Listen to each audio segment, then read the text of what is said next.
네이버 로직 알고리즘을 알고 블로그 글쓰기 리브라 시랭크 블로그 강의 8. 네이버 로직 알고리즘 1. 리브라 2012.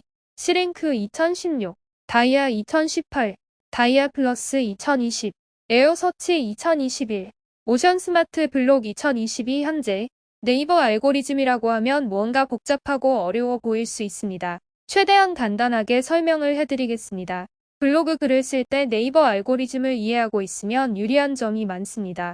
네이버에서 로직이라고 불려온 것들이 그동안 어떤 것들이 있었고, 지금 여러분들이 아셔야 하는 로직이 뭔지 그리고 어떻게 활용을 해야 하는지까지 다 알려드리겠습니다.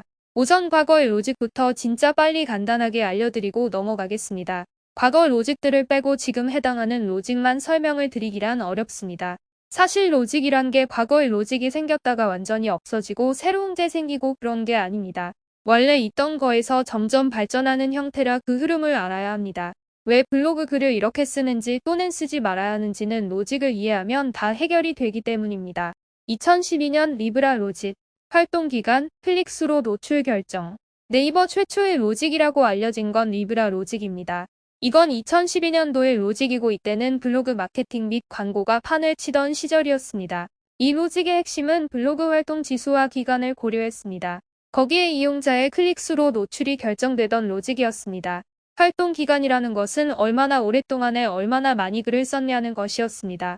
또한 클릭수는 얼마큼 그 포스팅이 클릭을 받았냐는 거였습니다. 그 당시 많은 블로그 광고 대행사들은 인위적인 작업을 통한 많은 조작으로 상위 노출을 시킬 수 있었습니다. 이때 생겨난 말이 1일 1포스팅입니다. 실제로 활동 지수가 노출 속도였습니다. 그래서 글을 꾸준히 쓰는 것이 효과가 있었습니다. 이를 이용해 광고 실행사들이 기승을 부리게 됩니다. 이걸 막으려고 새롭게 만든 로직이 2016년에 나온 시랭크 로직입니다. 2016년 시랭크 로직, 한 분야의 전문성 있는 글로 노출 결정. 시랭크 로직은 주제의 관련도, 작성 시간, 콘텐츠 품질로 노출을 결정했습니다. 2016년 이전은 광고 대행사들이 엄청나게 기승을 부렸습니다. 하지만 이 시랭크 로직이 나오고부터 문을 닫은 실행사들이 정말 많았습니다. 블로그 저품질이라는 말 들어본 적 있으실 겁니다. 이 시랭크 로직이 나왔을 때가 저품질 블로그가 엄청나게 많아진 시기였습니다. 정당하지 못한 방법으로 순위를 올렸던 블로그들이 다 유해 문서로 분류되었습니다. 그리고 그런 블로그들은 노출을 안 시켜주기 시작했습니다. 시랭크 로직은 한마디로 이렇습니다. 한 분야에서 꾸준하게 글을 작성하고 그 글이 전문적이고 신뢰가 있고 진짜로 도움이 되는 포스팅이면 상위로 노출시켜주겠다는 말입니다. 당연히 꾸준하게 작성할수록 시랭크 지수가 계속 쌓이는 겁니다. 그래서 SEO 설명할 때 글자 길이 1500자 이하인데 상위 노출이 된다고 했던 이유가 시랭크 점수를 많이 받고 있기 때문에 가능할 수 있다는 겁니다.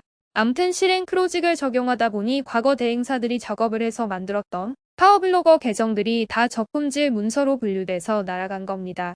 한 분야로 전문성 있게 글을 안 썼을 테니까요. 이 시랭크 로직의 핵심은 뭐냐면 블로그 글쓰기 주제와 관련해서 작성 시간 그리고 콘텐츠의 품질입니다.